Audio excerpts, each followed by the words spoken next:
അങ്ങകലെ മലമേലെ എന്റെ സന്നിധാനം, ഇങ്ങിവിടെ താഴ്വരയിൽ എന്നേകാന്ത സഞ്ചാരം.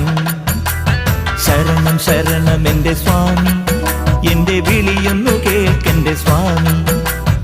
ഇരുമുടിയേൽക്കൂ സ്വാമി, എന്റെ പാദങ്ങൾ നോവുകയല്ലോ.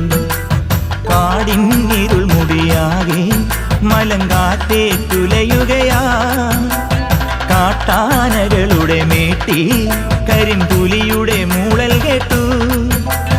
തുണയിവിടാരുമില്ല ആരുമില്ലൻ പൊന്നയ്യപ്പനെ.